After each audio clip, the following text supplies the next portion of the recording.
सुबह सुबह शिवसेना ने मुंबई की 4 सीटों पर अपने उम्मीदवार घोषित कर दिए हैं और मेरी जो जानकारी है 5वें सीट का उम्मीदवार भी वो कल परसों तक घोषित कर देंगे। मतलब मुंबई की 6 सीटों में से 5 सीटों पर शिवसेना लड़ेगी और 1 सीट खैरात की तरह कांग्रेस के लिए छोड़ दी गई। यह पूरा जो फैसला है कांग्रेस पार्टी को मुंबई में दफन करने वाला फैसला है। मैं इस फैसले का निषेध कर रहा हूं, सबसे पहली बात। और इस निषेध में जो मैं निषेध कर रहा हूं, इसमें शिवसेना का नेतृत्व का भी निषेध कर रहा हूं और कांग्रेस के नेतृत्व ने जिसने नेगोशिएशन में हिस्सा लिया, वो लोग नेगोशिएशन सही ढंग से नहीं कर पाए, इसकी भी निंदा करता हूं, निषेध कर रहा हूं। शिवसेना ने जो उम्मीदवार घोषित किया है उत्तर पश्चिम के लिए, उसके बारे में मैं भूमिका पहले से स्पष्ट कर चुका हूं।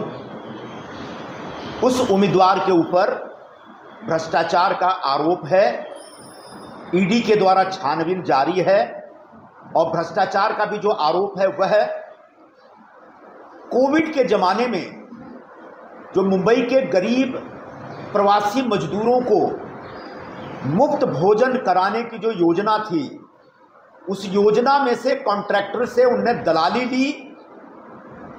जो खिचड़ी सप्लाई की गई थी, उस खिचड़ी सप्लायर से उन्होंने दलाली खाई है, जिसकी छानबीन हो रही है। और ऐसे खिचड़ी चोर उम्मीदवार को शिवसेना ने हमारे सर पे थोपा है। हम इसका सरासर विरोध करते हैं। कम से कम मैं ऐसे खिचड़ी चोर उम्मीदवार के लिए काम नहीं करूंगा, ये मैं आज घोषणा कर रहा हूं।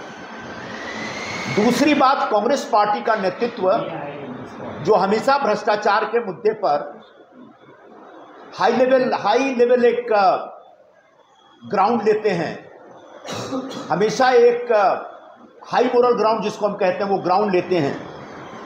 क्या इस नेतृत्व को यह नहीं दिखा कि हमारे क्षेत्र में जो उम्मीदवार पेश कर रही है शिवसेना, उस पर भ्रष्टाचार के आरोप हैं? तो मैं अपने शीर्ष नेतृत्व से अपेक्षा करता हूं कि ऐसे उम्मीदवार के संदर्भ में वो निश्चित तौर पर आपत्ति दर्ज करेंगे और उनका जो एक हाई मोरल ग्राउंड है भ्रष्टाचार के संदर्भ में, जिसको लेकर के सदा हमारी तरफ से बयानबाजी होती है, उसको लेकर के भूमिका स्पष्ट होगी। तीसरी बात, जो सबसे महत्वपूर्ण बात है, कि हमारा जो नेतृत्व है उसको चिंता नहीं रह गई है। जो मुंबई में या पूरे देश में जो कांग्रेस के कार्यकर्ता हैं या कांग्रेस का कहीं स्थापित नेतृत्व है, उस नेतृत्व की शायद कोई चिंता नहीं रह गई। पिछले 10 दिनों से 15 दिनों से मेरे से किसी की कोई बातचीत नहीं हुई है। किसी ने एक बार भी नहीं पूछा कि आपकी क्या अपेक्षा है और आपकी अपेक्षा पूरा करने में हम क्या कर सकते हैं, अगर ये नहीं कर सकते तो क्या कर सकते हैं। ऐसा मान कर चला जा रहा है नेतृत्व की तरफ से कि जिसको जो करना है करे, हम इसकी किसी की चिंता नहीं करते हैं। तो मेरा मुद्दा ये है कि एक तरफ कांग्रेस का नेतृत्व पूरे देश में न्याय पर आधारित एक घोषणा पत्र जारी कर रहा है और हिंदुस्तानी समाज के अलग अलग वर्गों को न्याय दिलाने की बात कर रहा है।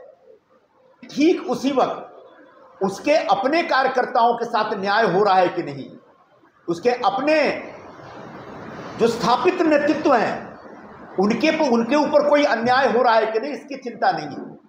ये जो न्याय की बात करने वाले लोग हैं, कैसे उनके अंदर अन्याय हो रहा है, इस पर वो ध्यान नहीं दे रहे हैं, ऐसा मेरा मानना है।